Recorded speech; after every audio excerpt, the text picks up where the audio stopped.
Hi there, welcome back. I will be talking today about the Harlem Renaissance and the three key writers that exemplified the movement in some ways. Those include Claude McKay, Zora Neale Hurston, and Langston Hughes. Now, if you wanted to have a real quick thumbnail definition of what the Harlem Renaissance is, I think the closest you could get is by saying it's the artistic and intellectual innovation that redefined African American experience in the first quarter of the 20th century, and maybe first third. So, was it exactly? It was this huge, vibrant, explosive political and intellectual and artistic movement um, fashioned by African Americans living in lower Manhattan, New York City, known as Harlem, between the 1920s and the 1940s. That area has changed drastically, some of you might know. If you've ever been in New York City, it's near Columbia University, kind of. It's gentrified crazily since then, but it was a really, really important place, and it changed African American artistic and political and intellectual expression in a way that we still feel the reverberations of today.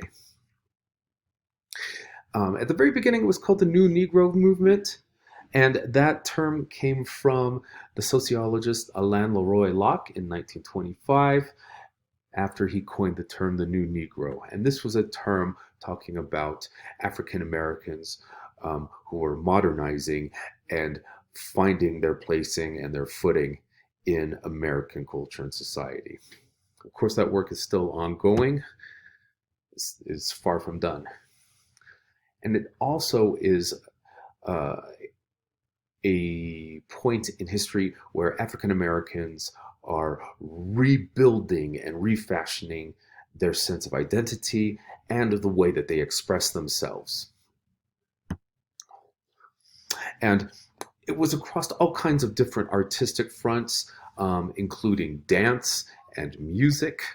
Um, some of you may have heard of the Cotton Club in Harlem. In fact, the Cotton Club was made into a movie directed by Francis Ford Coppola, who also gave us The Godfather and Apocalypse Now. I never saw it. You heard it was kind of what didn't really do the club or the movement justice. Anyway, if anybody's seen it, feel free to post in discussion. I'd like to hear more about it. And also in visual arts, it was a very vibrant movement. You had artists like, say, Grandma Moses, and also very famous woodcut artists such as Aaron Douglas. Here's one of his most famous ones, and the stars began to fall. There was also sculpture and other textile arts that were involved in the scene as well. Now, what was the cause of the Harlem Renaissance?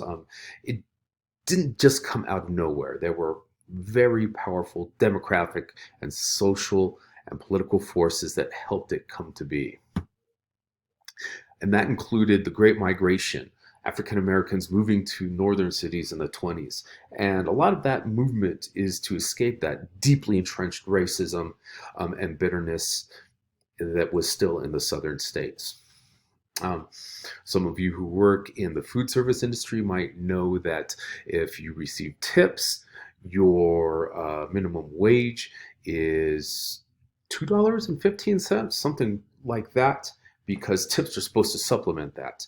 That lower minimum wage was actually something that came out of a result of entrenched political racism in the South because they did not want to pay their food servers and valets and people in those lines of work a minimum wage that people got in other professions. These were largely African American professions at the time in the South. Another really important factor was the rise of Black intellectuals, including Alain Leroy Locke, also Marcus Garvey, founder of the Universal Negro Improvement Association, and W.E.B. Du Bois, editor of the Crisis magazine, which is the NAACP's magazine. I believe it's still going today. And NAACP is still with us, and that's um, an acronym for the National Association for the Advancement of Colored People. And it's still a very powerful organization that works towards equity and justice in all walks of American life. And we've talked about this a little bit more at the very beginning of the 20th century. The 20s was a time of rapid experimentation in terms of the way people led their social lives. Part of this was due to the booming economy. We saw jazz flaring up and gin clubs and things like that. And all of this leads to people trying new things. And the Harlem Renaissance hit at the right time to make that happen. And what made it also really, really important was that in Harlem, African Americans worked all different forms of profession.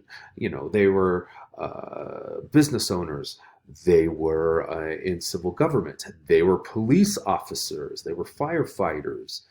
In other words, there was really no real occupation that was off limits to them. And we cannot say that for many, many parts of the country during this time.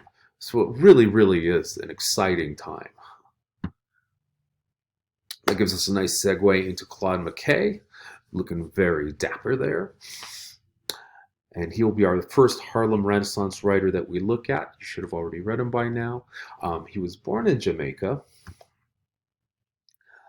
And he is best known for his book of verse, Harlem Shadows, and is considered to be like one of the foundational starting points for the Harlem Renaissance.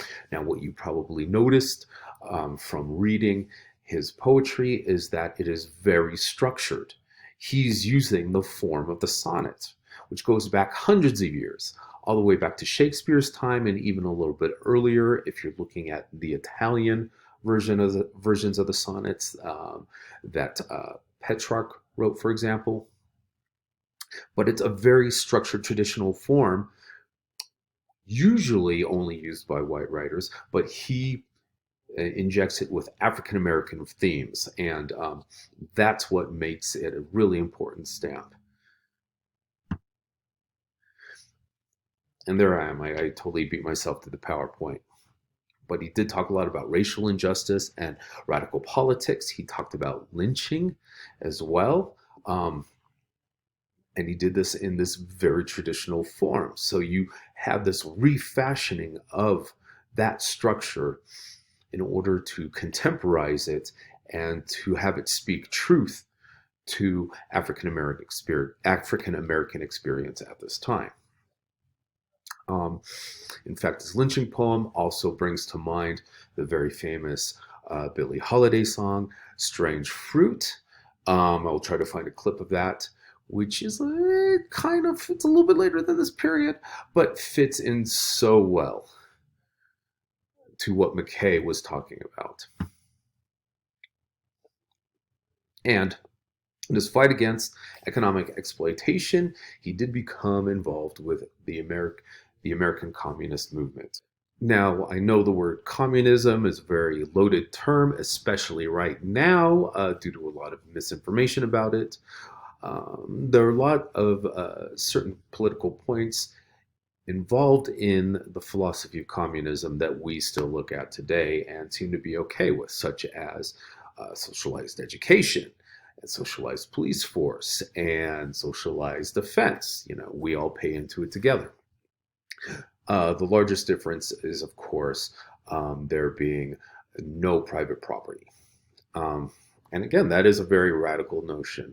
But to be really, really truthful and upfront about all this, there has never been a communist government of any large size on planet Earth. People speak about China or Russia or Cuba or Venezuela.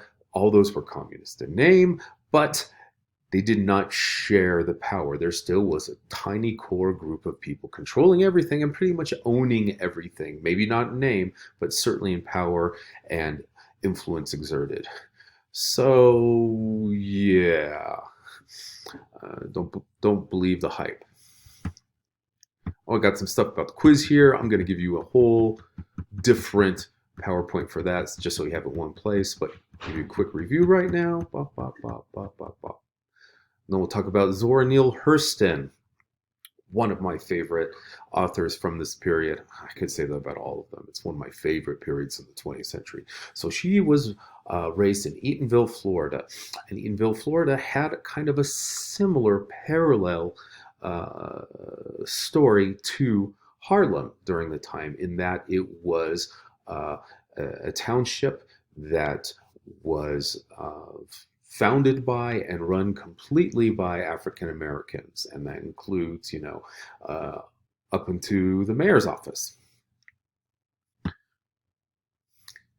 And what we do need to know about her is that she did attend college. She went to Barnard College in 1925, and she did work with the very important early anthropologist Franz Boas, who was very into folklore, the stories and legends that people tell within their communities.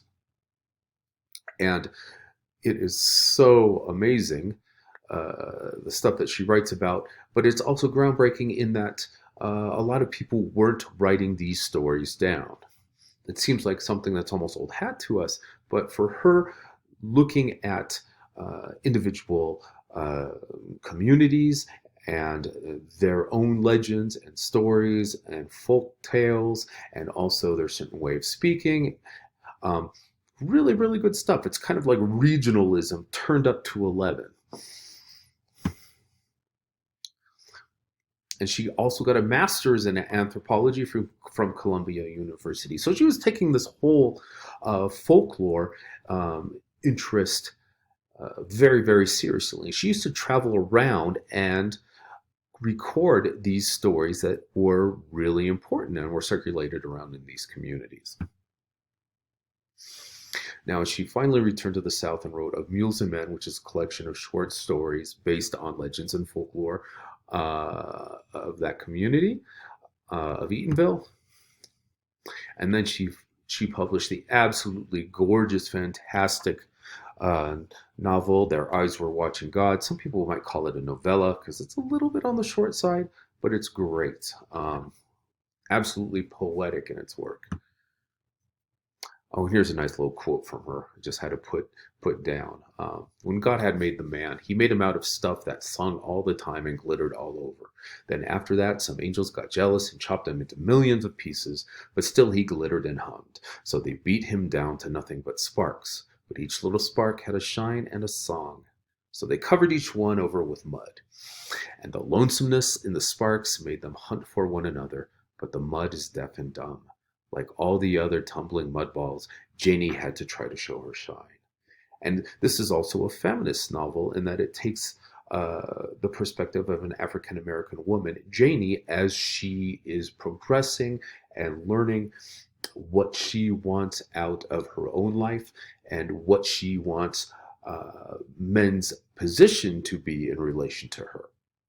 So it's very, very groundbreaking stuff. And in fact, if you like Alice Walker and The Color Purple or Toni Morrison and any of her novels, a lot of that influence comes back to Zora Neale Hurston and Their Eyes Were Watching God. Fantastic book. Fantastic.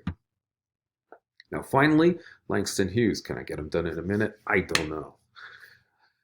He may be the or the most well-known member of the Harlem Renaissance literary group. He was born in Joplin, Missouri, but was raised along Illinois and Ohio, a few other places. He was a merchant marine, a seaman in Europe and Mexico after high school, so he was out and traveling the world. And finished his college in Lincoln University in Pennsylvania in 1929. And one of the very interesting things about Langston Hughes is that he wrote in lots of different dramas. I mean, in lots of different genres. Essays, drama, poetry, and fiction. So he was really a jack of all literary trade. He also has an autobiography, too, called The Big C. Great stuff. We'll continue on the next video.